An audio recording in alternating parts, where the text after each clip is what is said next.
Halo Mas Rival, saya Rahman dan di video kali ini saya akan membahas beranda yang ada di dalam P-Network ya. Dan di mana beranda itu membahas wawancara dari CEO, pendiri Legal Asset, di mana Dr. Chung Diofan dan Dr. Nicholas Kokalis diwawancarai oleh CEO pendiri Digital Asset, Nicholas Kokalis dari Finitwork, tentang 5 hal yang dapat dilakukan untuk meningkatkan dan mereformasi industri cryptocurrency. Banyak cryptocurrency awal telah melihat konsolidasi, kekuatan dan nilai ke tangan sangat sedikit, dan pengadopsian awal sangat diuntungkan untuk memenuhi janji sistem keuangan terdesentralisasi, peer-to-peer, yang adil dan terbuka. Industri cryptocurrency perlu melihat token yang didistribusikan secara luas di seluruh jaringan yang luas konsentrasi kekayaan dan kekuasaan yang ekstrim bertentangan dengan konsep desentralisasi. Sebagai bagian dari seri saya tentang 5 hal yang dapat dilakukan untuk meningkatkan dan mereformasi industri cryptocurrency, saya dengan senang hati mewawancarai Dr. Chung Diofan dan Dr. Nicholas Kokalis. Dari Chung Diofan membawa keahliannya dalam perilaku manusia, komunitas sosial, dan interaksi komputer manusia ke perannya sebagai pendiri dan kepala produk Finitwork dengan gelar PhD dalam ilmu antropologi dari Universitas Stanford. Pekerjaan Dr. Fan sebelumnya termasuk perancang sistem perkat lunak untuk meningkatkan produktivitas, meningkatkan komunikasi sosial, dan memunculkan modal sosial yang belum dimanfaatkan bagi ekosistem, bagi konsumen. Seorang teknologi seumur hidup, Dr. Nicholas Kokalis adalah pendiri dan kepala teknologi di Finitwork. Dari Dr. Kokalis memiliki latar belakang yang luas dalam teknologi blockchain dan jenis perangkat lunak yang memungkinkan sekelompok besar orang online untuk mencapai tujuan bersama. Di awal PhD bekerja, ia menciptakan kerangka kerja untuk menulis kontrak pintar pada sistem terdistribusi yang toleran terhadap kesalahan sebelum blockchain dan Ethereum. Diperkenalkan sebagian dari postdoc-nya. Dia juga memperkenalkan dengan mengejar GS359P, aplikasi terdesentralisasi di kelas blockchain di Departemen Ilmu Komputer Stanford. Terima kasih banyak telah melakukan ini bersama kami. Pembaca kami akan senang untuk mengenal Anda sedikit lebih banyak. Bisakah Anda memberitahu kami sedikit tentang kisah latar Anda? Dr. Chung Diofan dan Dr. Nicholas Kokalis. Karir akademik dan minat pribadi kami adalah yang benar-benar menggerah pada penciptaan Finitwork, komunitas terbuka yang besar yang didukung oleh cryptocurrency paling luas di dunia, yang memberikan aksesibilitas dan memungkinkan ekosistem kuat untuk anggota pedagang. Dengan pengembang kami berdua menerima gelar PhD kami dari Universitas Stanford, mana kami saling mengenal dan berkolaborasi selama lebih dari 1 dekade dalam berbagai proyek. Sebelum P kami merancang sistem perangkat lunak untuk meningkatkan produktivitas skala, komunitas sosial, dan memunculkan modal sosial yang belum dimanfaatkan. Kami adalah orang yang kuat dan percaya jangka panjang pada potensi teknis, keuangan, dan sosial dari cryptocurrency. Tapi frustasi dan keterbatasan mereka saat ini, itulah yang memotivasi kami untuk membuat Finitwork. Kami berkomitmen untuk membawa kekuatan blockchain ke lebih banyak orang yang dengan meningkatkan pengalaman saat ini dan membangun nilai untuk semua orang. Kami melakukan ini dengan menggunakan filosofi desain yang berpusat pada pengguna, yang mengubah proses pengembang blockchain baru menjadi terbalik. Peluncuran dalam beta mengundang anggota ke jaringan ulangi protokol bersama dengan anggota desentralisasi desain yang dihasilkan. Bisakah Anda memberitahu kami kisah bagaimana Anda pertama kali terlihat dalam blockchain dan industri cryptocurrency? Dr. Chung Diofan. Saya menyelesaikan PhD dalam ilmu antropologi dari Universitas Stanford dengan keahlian dalam studi perilaku manusia dan populasi manusia. Minat penelitian saya kemudian berfokus pada interaksi manusia, komputer, dan kompensasi sosial. Khususnya bagaimana kita menggunakan teknologi untuk berdampak positif pada perilaku manusia di masyarakat. Saya menjadi bersemangat tentang teknologi blockchain karena penggabungan desentralisasi dengan instrumen ekonomi keajaiban. Teknologi ini dapat memobilisasi individu di seluruh dunia untuk berpartisipasi dan dihargai atas kontribusi mereka. Sama seperti internet yang memungkinkan dunia untuk lebih terhubung memulai pertukaran informasi. Blockchain dan kriptokurrensi memungkinkan kolaborasi yang lebih dekat dan lebih sering dengan pertukaran nilai. Dr. Nicholas Padis. Saya telah menjadi teknologi sepanjang hidup. Saya sebagai sarjana muda, saya merancang dan membangun komputer baru dari awal di lab. Saya selalu tertarik dengan sistem terdesentralisasi dan merupakan pengguna di salah satu bursa Bitcoin pertama di awal PhD. Bekerja, saya membuat kerangka kerja untuk menulis kontrak pintar pada sistem terdesentralisasi yang toleran terhadap kesalahan sebelum blockchain dan Ethereum muncul, dan menerbitkannya sebagai tesis MS. Saya PhD, saya tesis di Universitas Stanford berfokus pada crowdsourcing dan sosial. Saya kemudian menjadi sarjana pasca doktoral di Departemen Ilmu Komputer Stanford, di mana saya memperkenalkan dan mengejar GS359P, aplikasi terdesentralisasi di kelas blockchain di Departemen Ilmuwan Komputer Stanford. Disitulah saya menemukan secara langsung kesulitan untuk mendapatkan kemajuan teknologi blockchain ke tangan orang-orang biasa. Saya percaya saat ini teknologi dapat memberdayakan orang lebih dari sebelumnya. Memulai mempelajari materi pelajaran serupa, kami tahu bahwa kami menginginkan blockchain yang dapat menyelesaikan semua masalah yang tidak dapat dilakukan oleh blockchain internasional. Bisakah Anda berbagi cerita tentang saat ketika segalanya berjalan ke selatan untuk Anda? Apa yang membuat Anda terus maju dan membantu Anda mengatasi masa-masa itu? Dr. Chung Diong Fan, salah satu tantangan terbesar yang kami hadapi sejauh ini adalah memecahkan masalah KIC, Know Your Customer, yang dapat diserahkan untuk jaringan yang masif dan terdistribusi secara luas. Tidak ada alternatif KIC yang terjangkau yang dapat diserahkan untuk ukuran jaringan Pi, yang sekarang berjumlah 35 juta dan terus bertambah, merupakan prioritas bagi kami untuk mengatasi tentang ini. KIC memastikan bahwa pengguna adalah seperti yang mereka katakan dan merupakan proses penting untuk mengidentifikasi risiko pengguna dan apakah pengguna dapat memenuhi persyaratan institusi untuk menggunakan layanan mereka. Kami membutuhkan KIC untuk memastikan kepatuhan terhadap hukum dan kebijakan jaringan Pi. Setiap anggota diisikan satu akun dan hanya manusia nyata yang dapat berpartisipasi dalam ekosistem.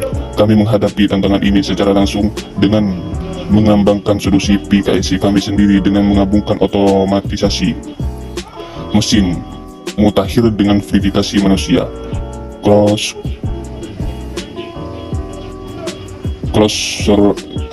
cross-sorted verifikasi manusia cross-sorted yang inovatif, memulai individu yang diverifikasi dan diverifikasi oleh rekan sejawat. Solusi VKIC menyediakan secara baru dan scalable untuk KIC sementara. Bagian otomatisasi mesin dari sistem menangani tugas-tugas seperti pemrosesan gambar dan deteksi ide palsu. Individu verifikasi manusia memeriksa data yang disuting dari anggota lain dan bersumber dari anggota komunitas KIC itu sendiri. Selain mencegah akun spam dan mencegah pelaku jahat, PKIC membantu jaringan untuk mematuhi peraturan sambil mengembangkan komunitas yang berkembang tanpa hambatan. Apa yang membuat kami tetap termotivasi dan fokus saat menyelesaikan tantangan ini adalah visi dan visi Pi yang kami pegang sebagai inti dari semua keputusan kami. Solusi KIC multi cabang ini adalah representasi sempurna tentang bagaimana seluruh ekosistem Pi bekerja, komunitas asli yang terdesentralisasi di mana tenaga kerja diperlakukan dan gas nyata dibuat untuk token Pi dan tidak ada fiat yang terlibat.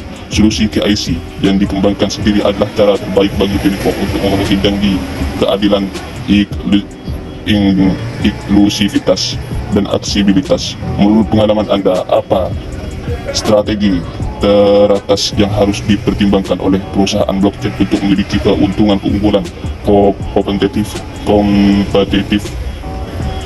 yang lebih kuat?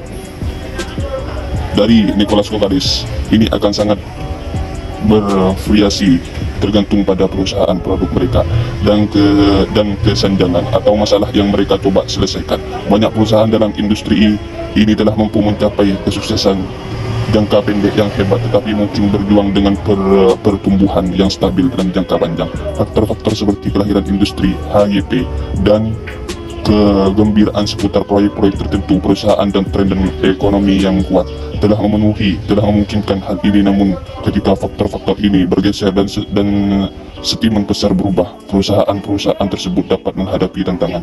Perusahaan yang mencari kesuksesan jangka panjang dalam industri ini perlu meluangkan waktu dan kesabaran untuk membangun produk atau layanan yang benar-benar menambah nilai bagi uang, mendidik para kripto curious, dan membantu para penggemar kripto mengalihkan fokus mereka dari jangka pendek kembali ke kesuksesan jangka panjang yang terkadang memerlukan pengambilan keputusan yang tampaknya kontraintuitif. Menjadi jelas tantangan prosesi nilai mereka dan menciptakan utilitas sejati adalah kunci untuk membangun fondasi yang kuat dan menjadi sangat kompetitif dalam jangka panjang. Apa 3 hal yang paling menggairahkan Anda tentang industri blockchain secara umum? Mengapa? Dr. Chung Byung-Fan. 1. Kegagasan bahwa kita sedang merevolusi sistem moneter. 2. Kemampuan untuk menyelaraskan kepentingan dan dalam sekelas besar dan kemudian mendorong dan memobilisasi orang untuk mencapai sesuatu yang hebat secara kolektif. 3. Fakta bahwa blockchain memunculkan aplikasi dan pengalaman inovatif baru secara online saat kami bergerak lebih kuat ke dunia web 3. Dr. Nicholas Kokalis, gagasan bahwa uang pintar sekarang tertanam dengan fungsi keuangan. 2.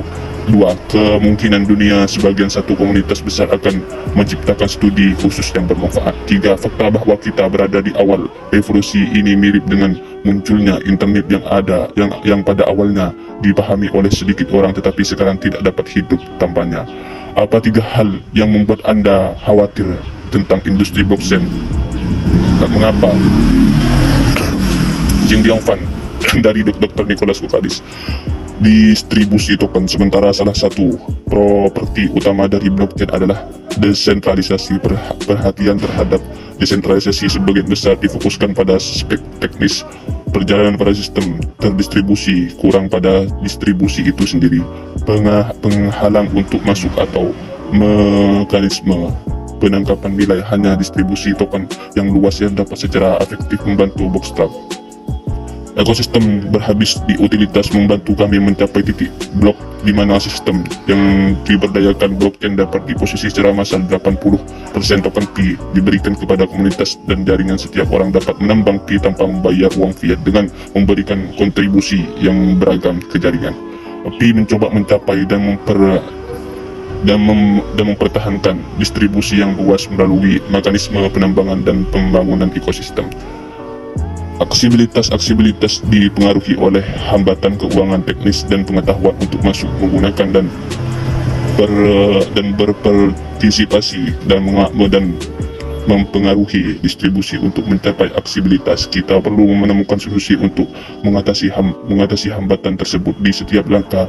Keterlambatan orang dalam jaringan termasuk biaya untuk menambang atau mendapatkan token, antara muka yang ramah pengguna dan intuitif.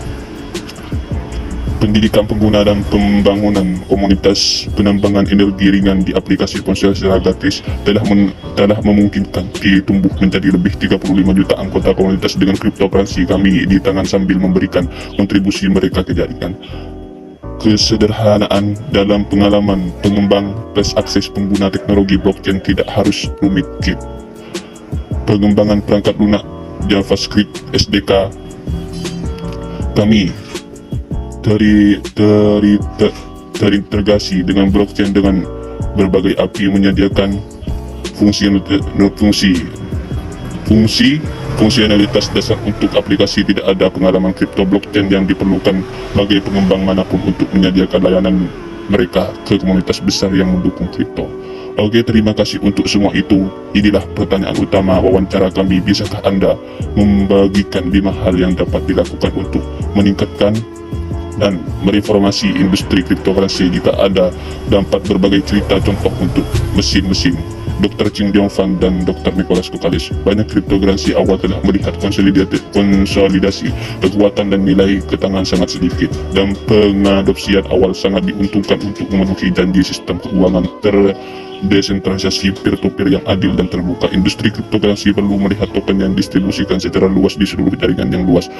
Konsentrasi kekayaan dan kekuasaan yang ekstrim bertangan dengan konsep desentralisasi.